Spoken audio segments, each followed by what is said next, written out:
¿Qué tal amigos? Yo soy Giovanni Olaya, vocalista de Pescado Vivo, hijo de Dios, compositor, arquitecto de profesión y bueno, muchas cosas. Estoy aquí para contarles mi historia en ¿Y tú qué?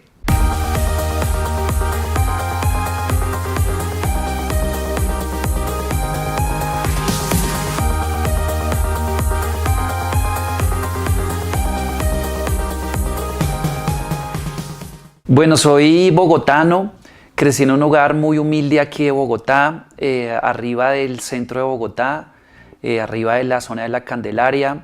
Vengo de una familia muy sencilla, nunca tuvimos muchos lujos, muchas comodidades, tampoco fue que aguantáramos hambre, pero vengo de un hogar muy sencillo parecido al suyo. Estudié mi primaria en un colegio católico, pero mi mamá siempre me inculcó pues la fe, por eso me puse a estudiar en un colegio católico. A los 2 años recuerdo de estar en el colegio, o sea, en segundo de primaria, fui monaguillo, que es un dato que mucha gente no sabe. Y ya a los 8 años, mi mamá nos invita a una iglesia cristiana y ahí recibo a Jesús en mi corazón. Digo que desde que recibo a Jesús en el corazón soy el hombre más millonario de este mundo porque Jesús es el tesoro más grande que cualquier persona puede encontrar. El que tiene a Jesús todo lo tiene y el que no tiene a Jesús todo le falta. Mi mamá es como la típica familia colombiana, dedicada a mi mamá a sus hijos, a los quehaceres del hogar, y mi papá pues dedicado a trabajar. Empezó en oficios muy sencillos en las bodegas del Banco de la República, después ascendió a las bodegas del Museo del Oro y terminó en las bodegas de la Biblioteca Luis Ángel Arango, mandando libros a las salas.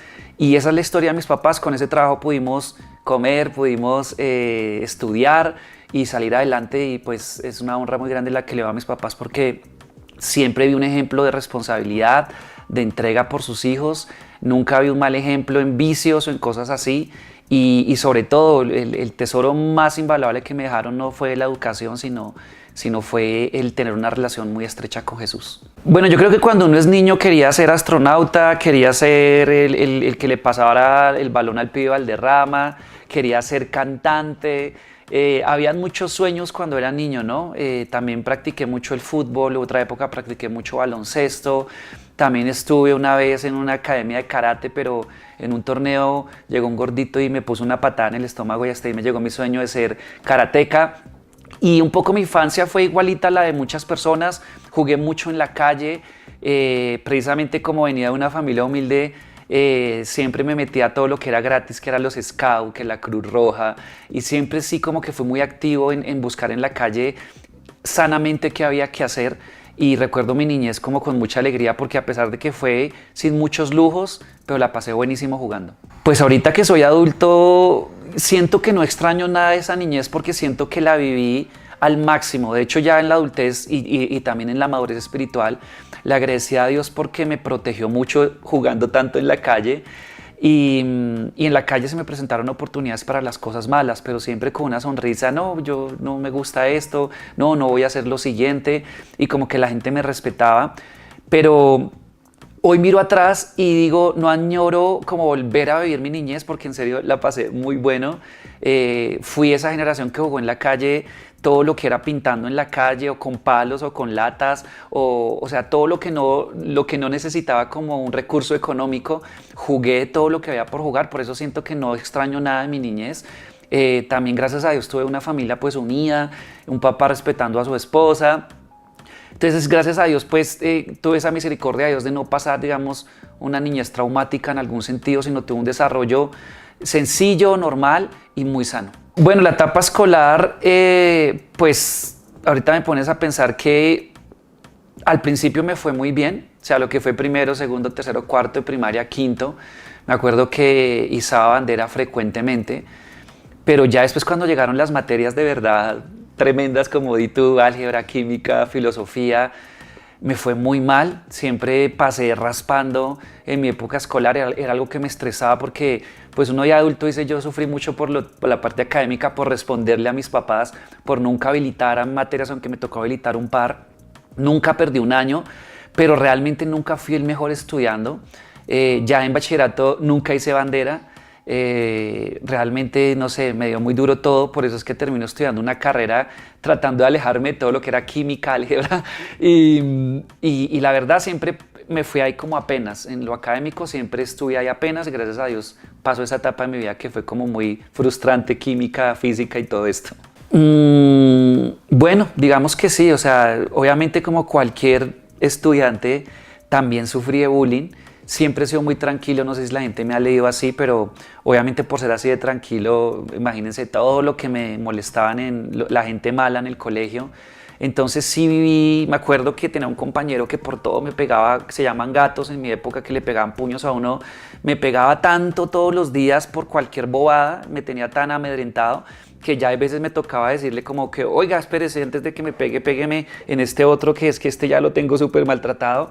Y eso sí me hacía sentir a veces como que rabia no poder como tener la valentía de irme a los puños con este muchacho que yo creo que fue como séptimo, octavo y noveno, que ojalá Dios lo bendiga donde lo tenga en este momento, porque fue bien malo conmigo. Entonces de pronto cambiaría eso. No que yo sea malo y le hubiera respondido, sino que de pronto, no sé, como que no me hubieran molestado tanto. Bueno, recuerdo que precisamente como me iba tan mal en álgebra, en trigonometría, Dios mío, ni me acordaba de esta materia de lo frustrante que fue. También química tenía mucho como ecuaciones, física ni hablar. Yo dije, quiero estudiar algo que no tenga ni matemáticas, ni física, ni química, porque de verdad soy como malo para esto. Pensé en estudiar odontología, pero de repente en mis pensamientos se atravesó la arquitectura y dije, oiga, esto de construir, no sé, chévere, de admirar cómo estudié toda mi vida en el centro de Bogotá, la Candelaria, entonces uno se encuentra con toda la historia de la arquitectura y de alguna manera esto me enamoró. Entré a estudiar arquitectura, me fue mal en el ICFES. De hecho, no por culpa de ese ICFES no entré a estudiar de una de la carrera universitaria, sino que tuve que hacer un pre-universitario, es que lo llamaban. Y así fue como pude entrar a estudiar arquitectura. Me fue bien en todo lo que tenía que ver con diseño, pero me fue mal en todo lo que tenía que ver con construcción, porque la construcción tiene matemáticas, también la arquitectura tiene geometría y eso son matemáticas. Entonces también la arquitectura fue una etapa de mi vida bien linda, la universidad. Sufrí mucho bullying por todo el tema de mi fe, porque pasaban los semestres y no había rumor de que yo tenía una novia, de que me besé con alguna de la facultad o de que me besé con otra, mucho menos que me acosté con alguna otra niña. Entonces empezaron a tildarme de homosexual. Cuando me invitaban a celebrar que pasamos el semestre, yo les decía, yo me voy a celebrar a mi iglesia porque Dios proveyó la plata para la universidad, proveyó las neuronas para pasar el semestre. Entonces esto hizo que la gente me identificara que era cristiano, y sí tuve mucho bullying también en la universidad. Por eso mismo no tuve amigos ni del colegio ni de la universidad. El día de hoy no tengo por ejemplo, mi esposa tiene amigas del colegio sobre todo, pero yo no tuve amigos porque siempre en la niñez por niño a uno lo molestaban por X o Y motivo, pero en mi adolescencia, en la universidad, por causa de mi fe tuve que sufrir rechazo, burla, y pues preferí serle fiel a Dios y quedarme solo.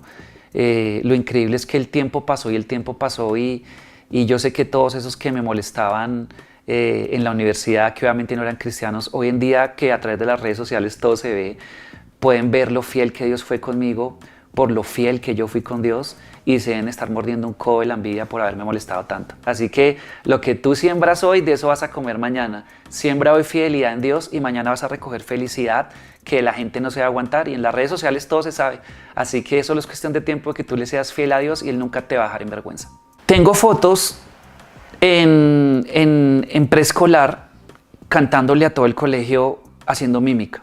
Tengo esas fotos, son, mejor dicho, algo que atesoro demasiado porque yo no me acuerdo de esto, solo porque veo las fotos. Pero se nota que mi mamá me inculcaba porque me vestía, de hecho tenía una gorrita con el pelito así por fuera, como fui en mis primeras épocas con Pescado Vivo. Y me impresiona porque siento que desde allá, a través de mi mamá, vino como un amor por la música. Me acuerdo en un descanso en séptimo, cuando estaba en segundo bachillerato, que vi a un amigo con la guitarra y le dije, oiga, eso es muy difícil. Me dijo, no, ¿quiere aprender? Yo sí. Y cogió una hoja cuadriculada, la arrancó, me dibujó las noticas que hoy en día encuentras ahí en internet, en cualquier página de acordes.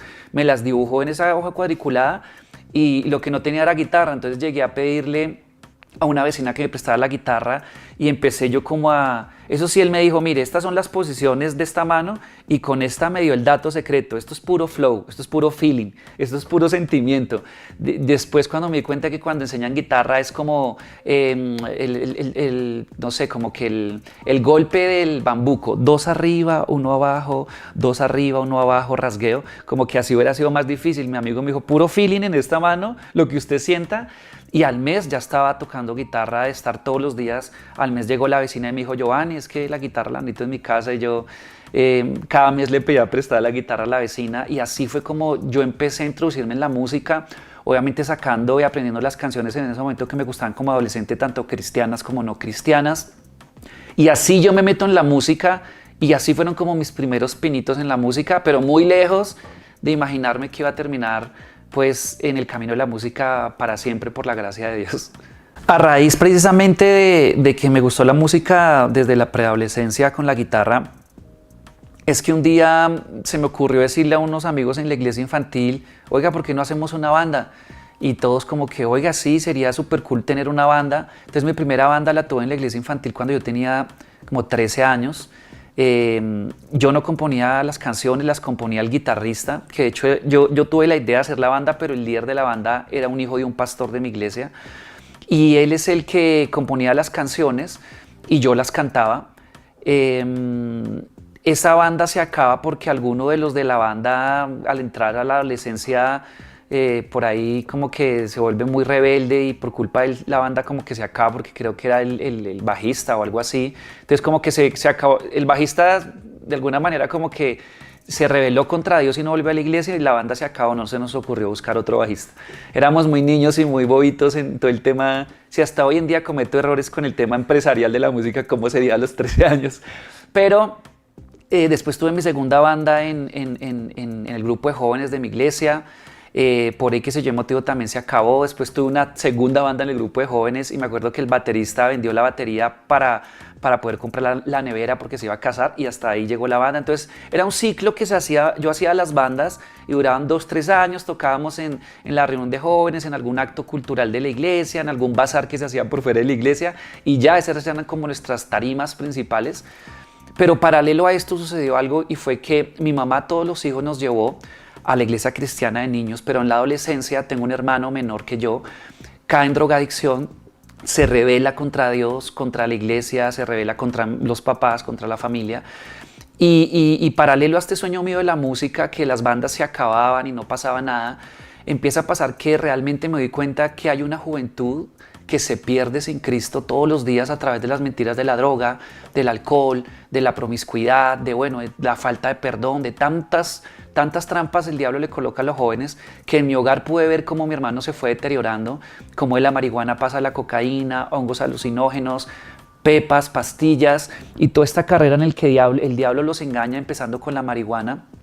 Fueron 3 años y medio de mucho dolor, ver una mamá llorando, una mamá que siempre nos dio un buen ejemplo y nos inculcó la fe, pero ver que su hijo se iba al mundo de las drogas y de la rebeldía, que lo echaban del colegio, que ningún colegio lo quería aceptar, que se empezaban a perder las cosas de la casa. Era algo muy frustrante para mi mamá y más que era una mujer de fe que nos inculcó la fe. Para mi papá fue frustrante su autoridad, que fue desafiada, que mi hermano pasaba por encima de él un viernes y no le hacía caso y salía a la calle a estas altas horas de la noche. Y entonces el ver esto me hizo darme cuenta que eso de que la gente se perdía en el mundo, yo siempre fui a la iglesia, siempre fui guardado, entonces de alguna manera como que no veía el mundo, no vivía el mundo, pero ver cómo mi hermano lo vivió me hizo darme cuenta que realmente esto es verdad, los jóvenes se pierden, el diablo engaña, el diablo quiere hurtar, matar y destruir las vidas de ellos.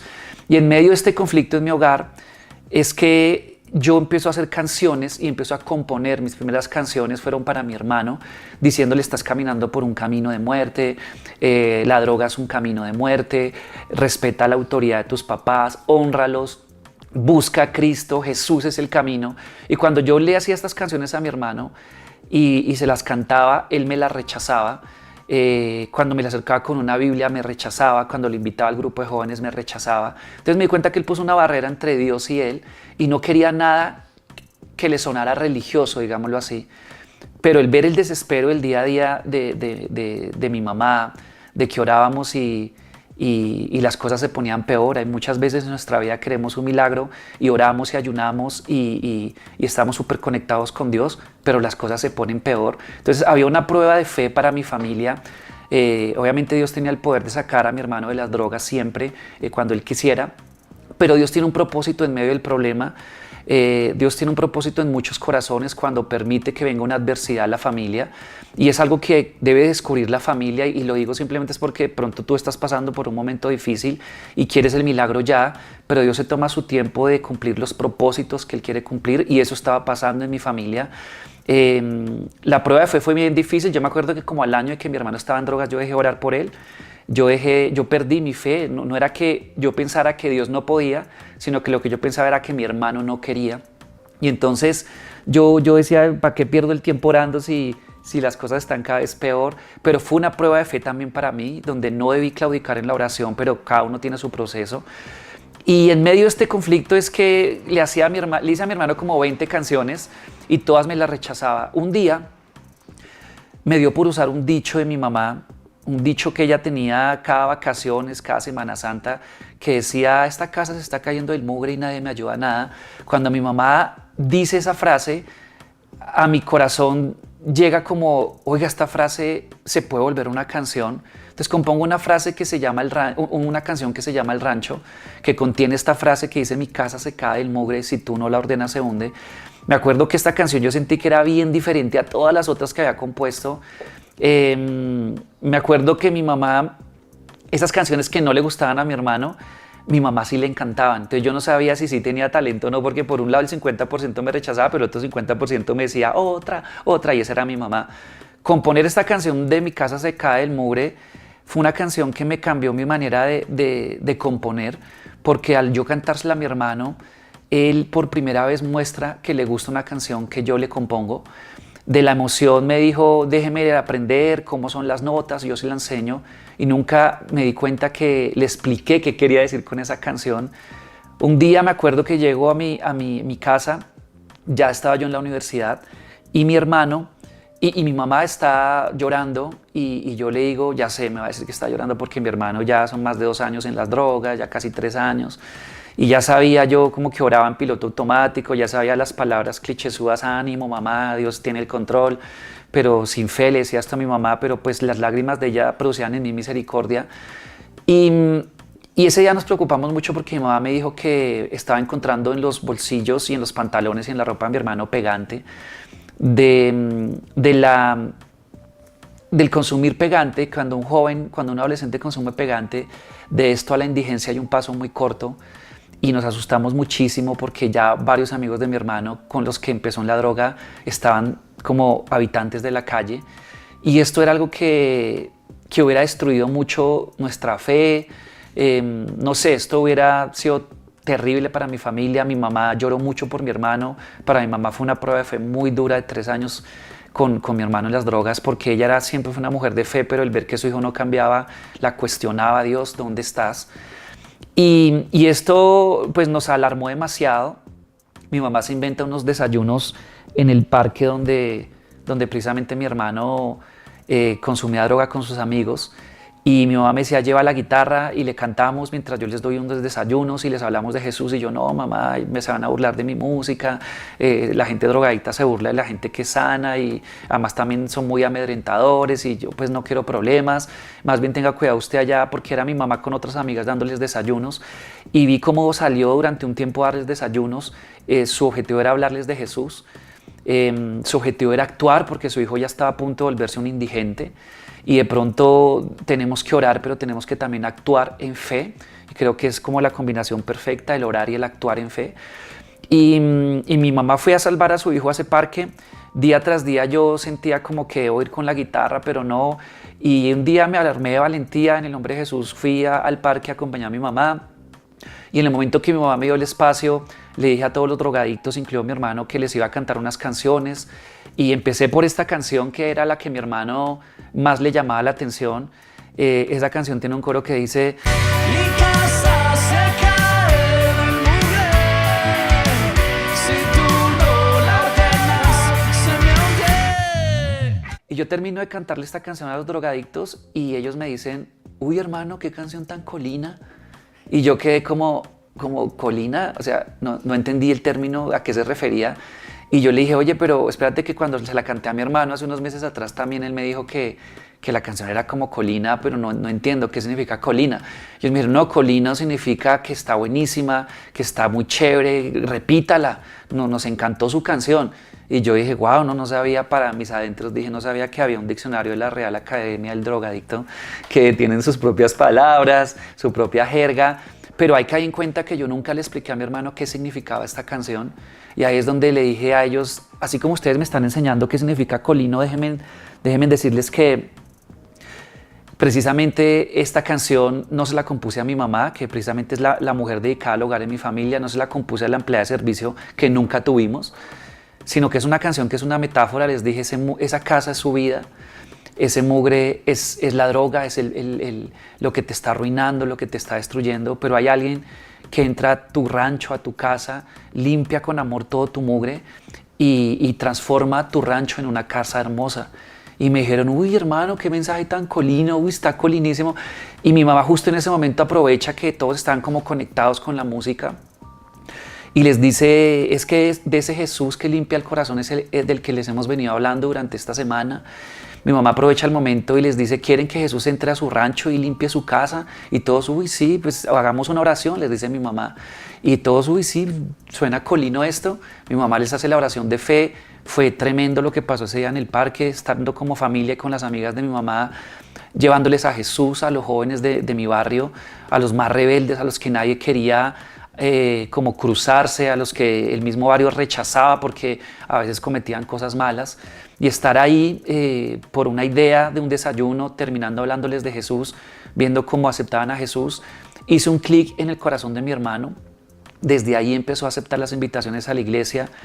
Ahí en ese parque no fue la transformación de mi hermano, pero fue el inicio de que él volviera a mirar a Jesús. Unos días más adelante mi hermano aceptó ir a la iglesia y soy testigo de que una palabra bastó para sanarlo, porque Dios lo sanó a través de una prédica y él decidió salir de las drogas y nunca más volvió atrás. Este testimonio pasó hace unos 18 años atrás y nunca más volvió. La expectativa de uno como familia de que tiene un hermano drogadicto es que dicen que vuelven y recaen, y si recaen es más bajo. Nosotros nunca tuvimos dinero para pensar en un centro de rehabilitación, pero cuando tienes al rehabilitador de la vida, eso basta y es suficiente. Y lo vi en mi hogar, vi cómo Dios hizo una obra perfecta, vi cómo mi hermano nunca más volvió atrás. Y a cambio de este milagro en mi familia, de no ver más a mi mamá llorando, a mi papá sin autoridad, de ver la vida de mi hermano rescatada, es que yo algún día en una oración le digo, Dios, a cambio de este milagro que hiciste en mi familia, gracias por no habernos dejado en vergüenza, gracias porque tú sí eres real, tú sí haces milagros, no es que otros me contaron que salieron de las drogas, sino que yo vi, fue un proceso largo, pero fue un proceso perfecto. A raíz de este milagro en mi familia, mi papá llega a los pies de Cristo. Ven cómo había un propósito en medio de tantas cosas. A través de este problema en mi hogar, Dios despierta en mí no solamente el talento de la composición de canciones, sino la misericordia por el perdido, y creo que ese es el llamado más importante que yo tengo. El talento de la composición es una añadidura, pero siento que el llamado que tengo es la misericordia por el perdido y la misericordia por el joven que hay en nuestra iglesia, porque mi hermano estando en la iglesia, al mundo le pareció más atractivo y se fue para el mundo. Entonces por eso me adelanto, por eso hago música que tiene que ser atractiva para los jóvenes, no solamente para rescatar a los perdidos, sino para afirmar a los que ya han sido encontrados.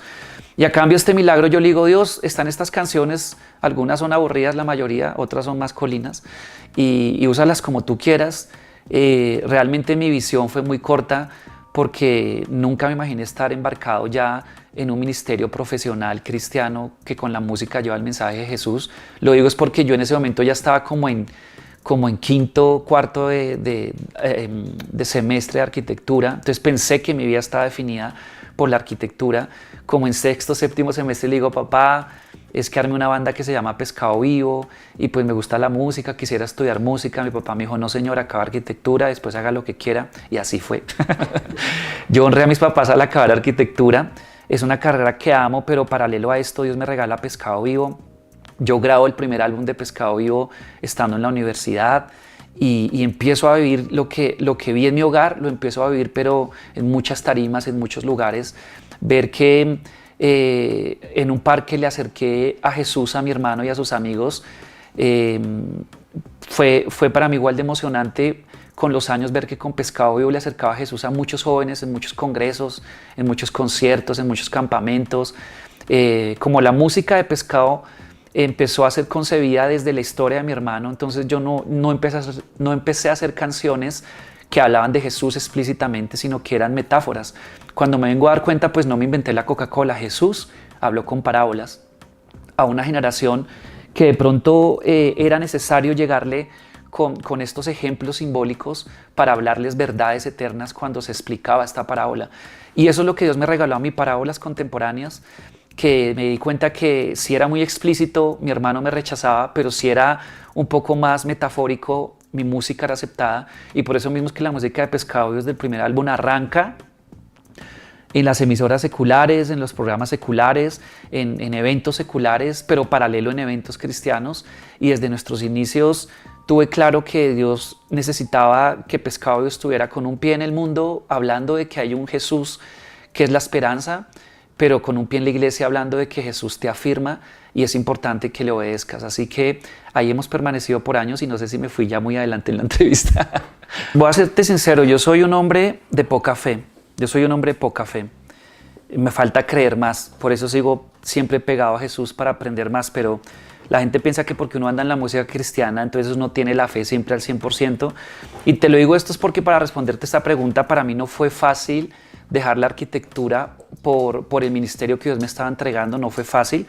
Yo preferí ser responsable y yo no dejé la arquitectura hasta que la música no me permitió vivir de ella. Entonces, básicamente, puede haber muchos testimonios, y los hay, los he escuchado, de gente que dice, yo dejé todo porque Dios me dio una palabra y Dios lo respaldó. Yo ahí es donde digo, yo soy más de poca fe y yo preferí ser un poco más, como menos loco en la fe y más responsable, con los pies en la tierra. Entonces, claro, yo me gradué de arquitectura y estoy ya promocionando el segundo álbum cuando me graduó como arquitecto. Mi papá me dijo, acabe arquitectura, después haga lo que quiera. Y yo, sin embargo, conseguí trabajo como arquitecto.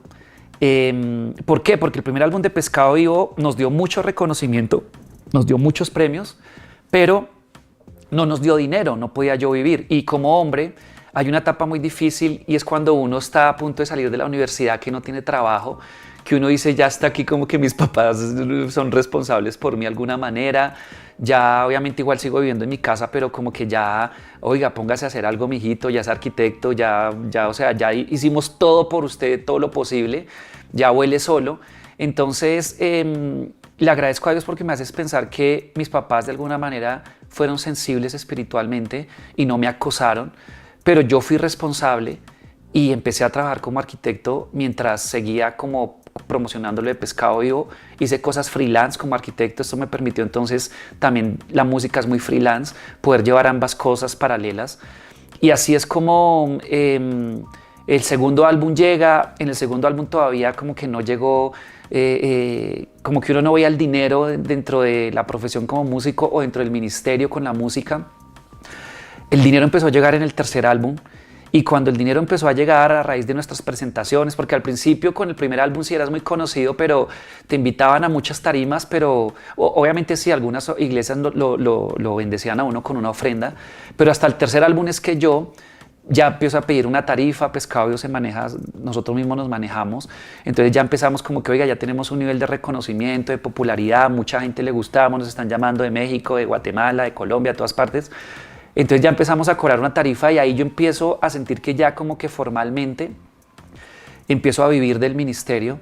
Le agradezco a Dios que me sacó de construir casas para construir el reino de los cielos en los corazones de los oyentes de la música de Pescado Vivo, y obviamente pues es algo más gratificante, ¿no? El que veas de pronto un diseño arquitectónico construido por ti, pues es gratificante, pero ver una vida transformada es algo que no tiene precio. Es algo que dura para siempre, es una construcción que va a permanecer para siempre, mientras que esta tierra va a pasar. Por eso mismo es que como que no hubo un salto al vacío, no hubo un salto de fe, y esto pues pues así me pasó a mí, sino que simplemente fue un salto responsable y no fue un salto, fue como un paso de ya dejé esto, ya, y tuve que dejar la arquitectura, pero porque ya la música, y ahí también me caso, entonces gracias a Dios todo. No, de hecho me caso y es que Pescado Vivo florece aún más, que Dios es fiel con eso. A ver, sí, claro, deben haber cosas difíciles. Lo que pasa es que a mi corazón viene es, Dios es muy bueno, o sea, porque el que tú vivas de estar haciendo música, estar de conciertos no es un trabajo para mí, es algo que me encanta, entonces no me cuesta, me encanta, entonces no es difícil, o sea, que la gente te abrace, que le guste tu música, que veas las vidas transformadas, impactadas, que te escriban gracias por presentarme a Jesús, o sea, le busco algo de malo a eso, pero voy a buscarle algo malo. En el camino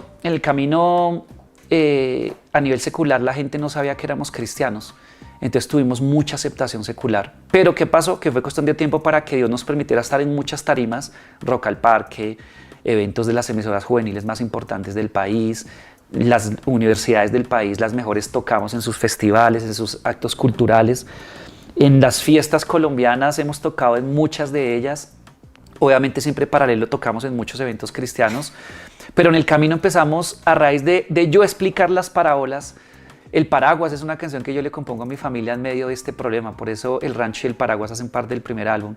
María Juana en el segundo álbum es una canción contra la marihuana. María Juana sí era como mi hermano llamaba la marihuana. Juanita, bonita, el dulce de tus besos, el verde de tus ojos, te vi ya ni me acuerdo. Juanita, bonita, el dulce de tus besos, el verde de tus ojos, que se pudra. Entonces, cuando yo empecé a explicar las parábolas en los conciertos seculares, pues la gente detectó que éramos cristianos y ahí empezamos a oír rechazo del público, de los medios, que los medios al principio nos dieron una apertura gigante. Cuando ya después en el discurso nombramos a Jesús, nos cerraron las puertas.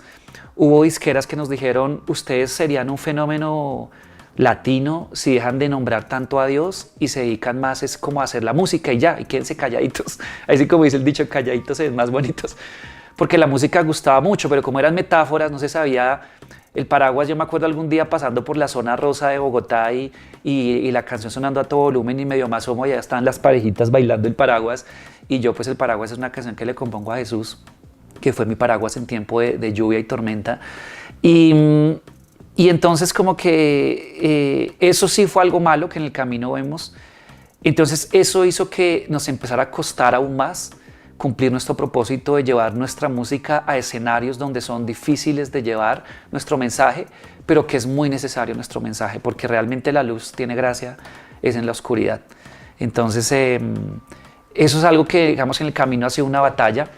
Y seguimos dando la pelea, por eso le pedimos a Dios más creatividad, le pedimos al Espíritu Santo que nos envuelva, porque para mí el Espíritu Santo es la musa de la inspiración, la famosa musa de la inspiración es la presencia del Espíritu Santo en la vida, seas cristiano o no seas cristiano, de él viene la creatividad.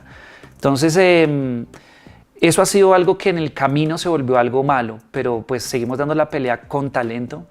Hemos aprendido a veces a tener un discurso más tranquilo, y ser estratégicos para poder llevar a cabo nuestro propósito de llevar la luz a los que lo necesitan. Y paralelo, pues seguimos haciendo nuestro propósito de edificar y afirmar a los rescatados en las iglesias cristianas. Por eso seguimos tocando en ambos escenarios. La palabra de Dios dice, mira que algún día yo precisamente escudriñando la palabra de Dios sobre la creatividad, me impresionó porque pues uno como una persona responsable que quiere dar un mensaje de Dios siempre va a la Biblia, ¿no?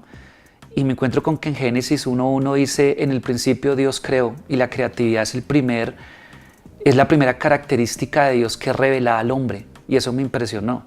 O sea, la Biblia no arranca diciendo, en el principio el Dios misericordioso, el Dios poderoso, sino que en el principio Dios creó. Entonces la creatividad es increíble porque es la esencia de Dios mismo.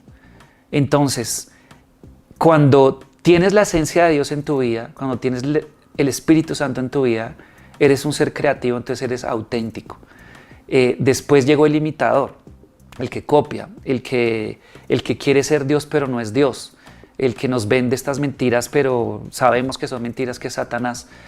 Entonces yo creo que podría darte una respuesta enfocada a lo secular con el tema de la autenticidad, pero acá quiero dar una respuesta pues espiritual. porque realmente el diseño original, el auténtico, es el que viene allá desde Adán y Eva. Y ese es el que tenemos que buscar, el de antes de la caída del hombre. Lo podemos buscar a través de Jesús. Y Jesús dejó al Espíritu Santo como su representante aquí en la tierra, que está aquí alrededor nuestro ahora mismo. Y por eso, antes de yo ponerme a hacer una canción, pues le pido guía al Espíritu Santo. Siempre lo invoco, no solo para los conciertos, para el momento de componer, sino que siempre lo hago para todo en mi vida, porque Él es el que está aquí. Entonces, ¿quieres ser auténtico? Llénate del Espíritu Santo. Porque obviamente todos no son músicos, ¿no? Acá nos está viendo médicos, gente que tiene habilidad con la culinaria, gente que tiene muchas cosas de talento, profesiones. ¿Quieres ser auténtico en lo que haces? Llénate del Espíritu Santo, porque obviamente yo acá les puedo dar como tips a los músicos, a los que tienen el llamado, puedo decirte cómo Dios puede transformar tus problemas en medicina espiritual, que eso pasó en mi vida, pero no sé cómo hablarle a un ingeniero, a un cocinero, a un empresario, pero sé que el Espíritu Santo sí te puede dar la autenticidad. Entonces, tal vez deben haber 1000 tips para ser auténticos, ¿no? Pero el que yo te doy es creatividad a través del Espíritu Santo. Fue matemático, o sea, la palabra de Dios dice que el que haya esposa haya el bien. El matrimonio es un paso de fe muy fuerte.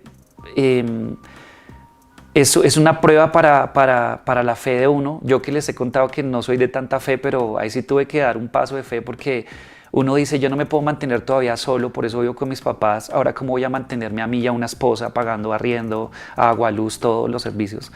Entonces es un paso de fe, pero en mi caso fue automático, que veo cómo me caso, digamos que como cabeza de pescado vivo.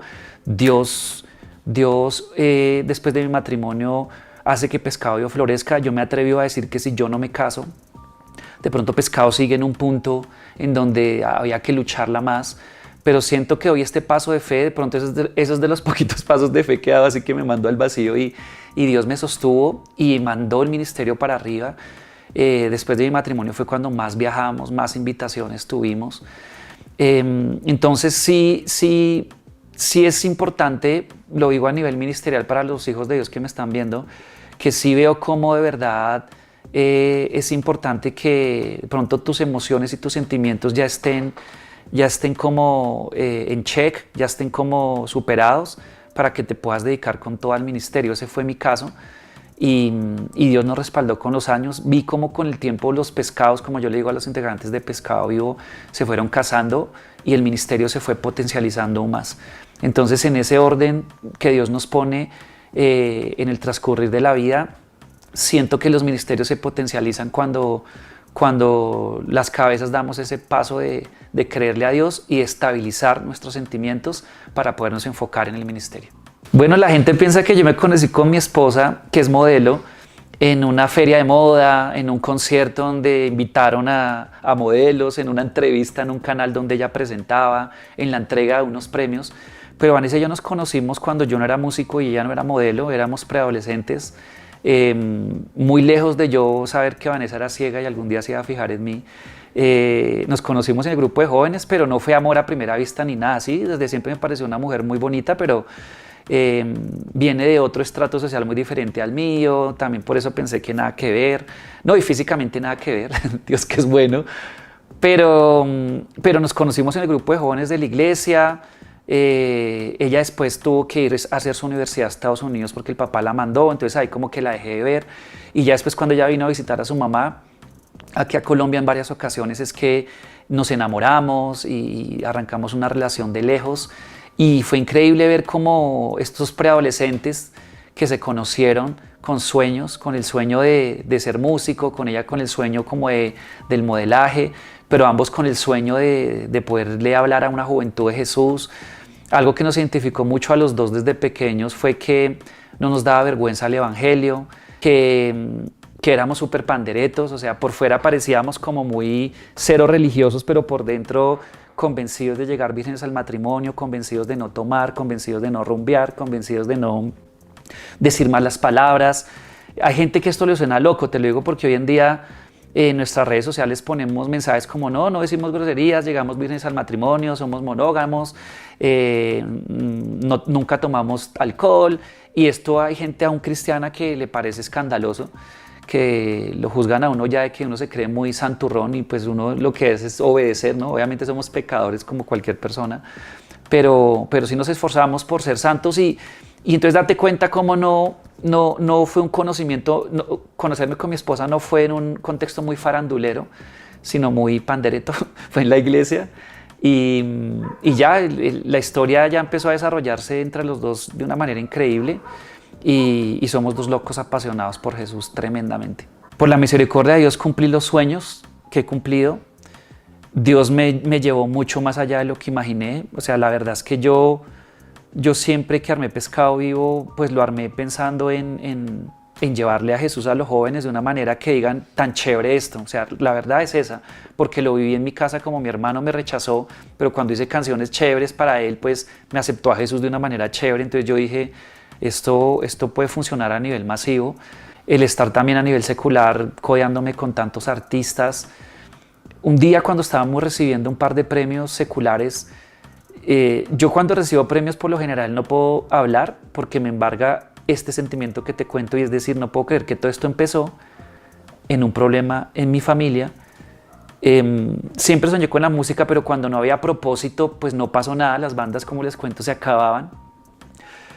Pero estar, digamos, me acuerdo también frente a estaba en un concierto secular, habían 100.000 jóvenes en el Parque Simón Bolívar, en el Parque Simón Bolívar, ahí era un concierto de una emisora no cristiana, y de las más importantes del país a nivel juvenil, y El Paraguas es una canción que nos dio mucha apertura.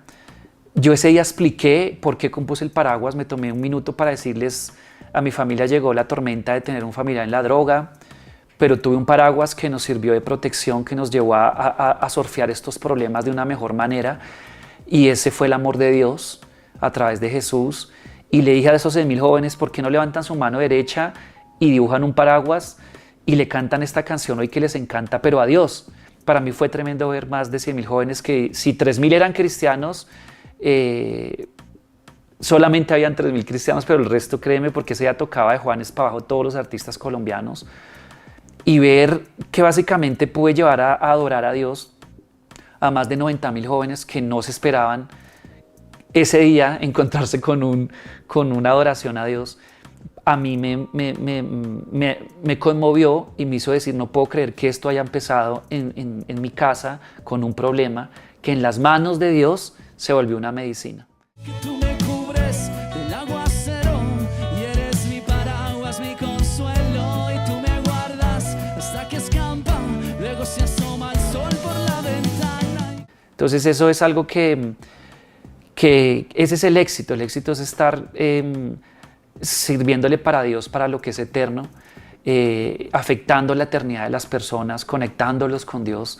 Ese es el éxito para mí, y claro, o sea, vivo bien, Dios es bueno, y la verdad que nada de esto me ha cambiado, porque yo sigo siendo el mismo que entiende que hay muchos jóvenes por salvar, que hay muchos jóvenes por edificar, y yo le sigo diciendo a Dios, heme aquí, quiero hacer esa canción, quiero buscar ese hit que conquiste las masas cristianas y no cristianas, para afirmarlos, para rescatarlos, y ojalá Dios me siga teniendo en cuenta a mí para eso, porque siempre le digo, aquí estoy dispuesto. Pues uno aprende, como se dice ahí, a las buenas o a las malas. Obviamente en la Biblia hemos aprendido dos conceptos básicos del manejo de las finanzas que tenemos que, como hijos de Dios, tener muy en cuenta: es tratarle de decir no a las deudas y tratarle de decir sí a los ahorros.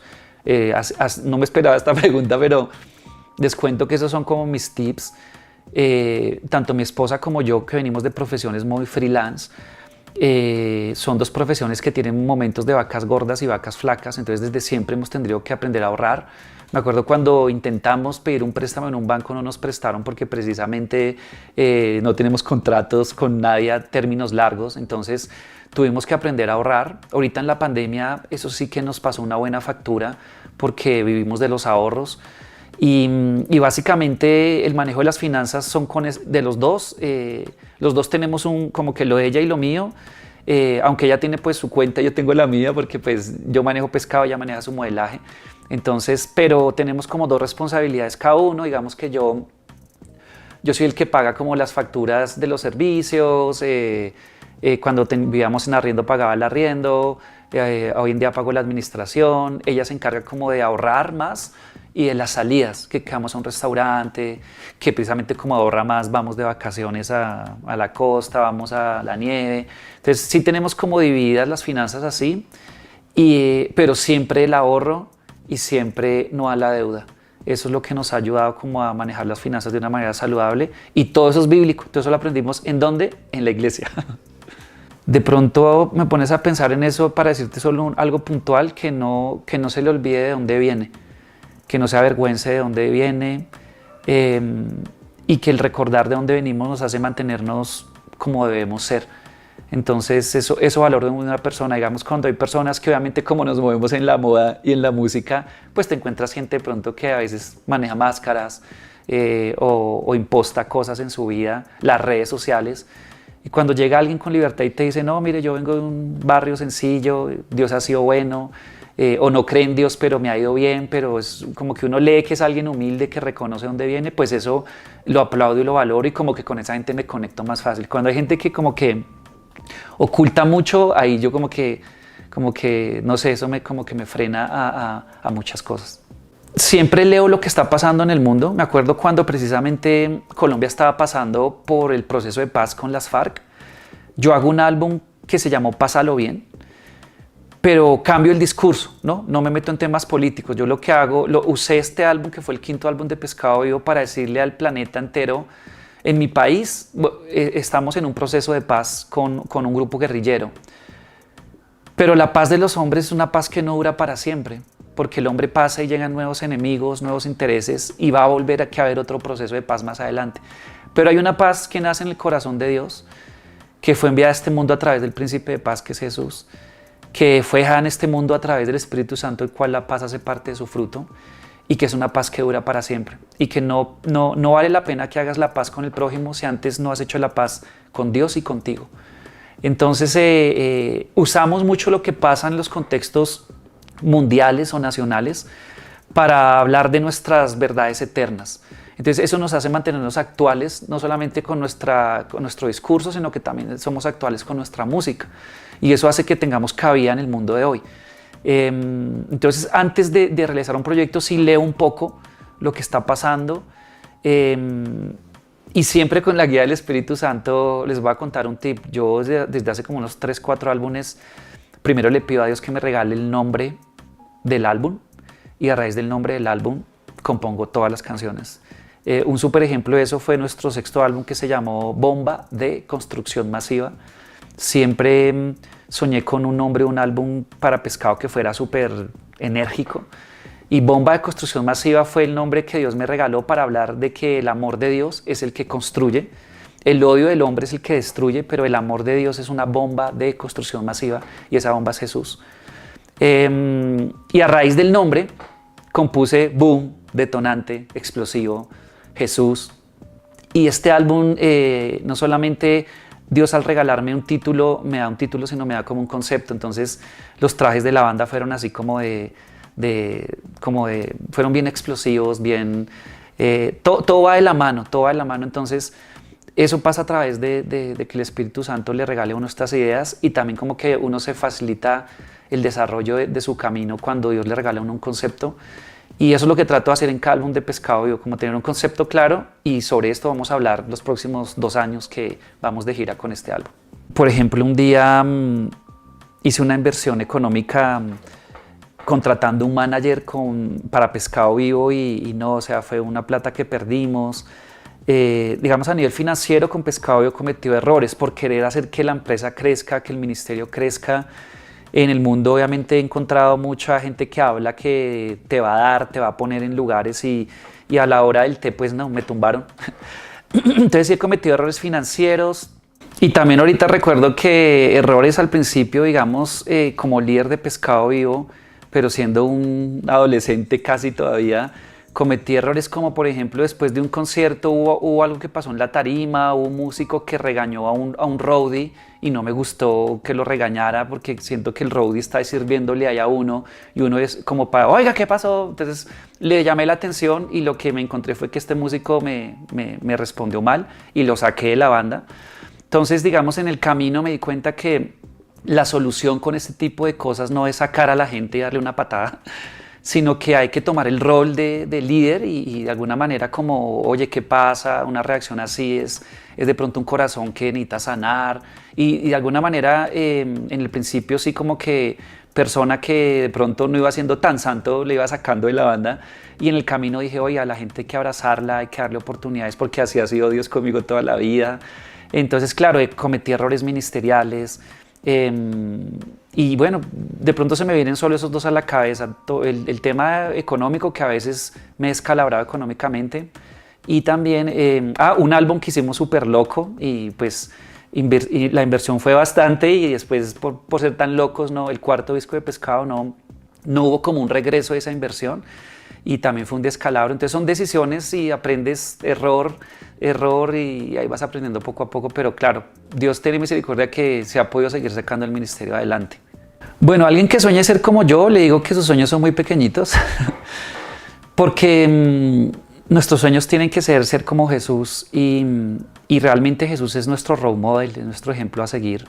Jesús es un estándar muy alto, pero hay que tirarle alto para poder llegar medio a las cosas. Entonces, Jesús cumple sueños, Dios cumple sueños.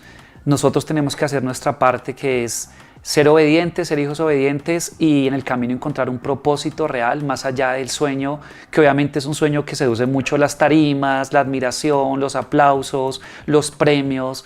Es algo que seduce mucho, pero si no hay un corazón preparado y un corazón que quiere ser como Jesús, pues va a estar bien difícil que eso se lleve a cabo. Así que pon tu mirada en Jesús y vas a ver que tus sueños se van a hacer realidad. Bueno, proyectos para Pescado Vivo. Bueno, venimos con un 8º álbum. Dios es bueno que nos permite seguir haciendo música. Viene un 8º álbum que no sé cuándo va a salir esta entrevista, pero les voy a contar la primicia. Se llama Flowspell. Es el cruce de dos mundos. Pescado Vivo siempre cruza sonoridades, cruza temas y en esta ocasión cruzamos dos mundos, el músico clásico gospel con el mundo contemporáneo del flow cristiano.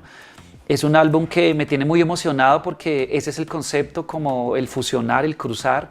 También viene como un concepto de honrar lo clásico y precisamente hacer como una comunión entre adultos y jóvenes. Así que es un álbum que tiene este concepto y estoy muy emocionado. Próximamente va a salir el primer sencillo con un cantante de República Dominicana que se llama Rubinsky, un rapero. Y en las redes sociales de Pescado Vivo siempre estamos publicando día a día lo que hacemos para que sepas en qué proyecto andamos. Sin embargo, este álbum lo terminamos, que va a ser lanzado antes de mediados del 2022, pero desde ya estamos trabajando en lo nuevo que viene. Y vienen cosas bien locas con Pescado Vivo. Vienen feats también que el público cristiano va a decir, uy, ¿cómo así? ¿Qué pasó? Pero son estrategias para poder seguir llevando el nombre de Jesús y poder seguir penetrando el mercado secular, que es tan necesario que estemos ahí como hijos de Dios, hablando del amor de Jesús y abriéndonos espacio a punta de talento, que en el mundo es así, a punta de talento.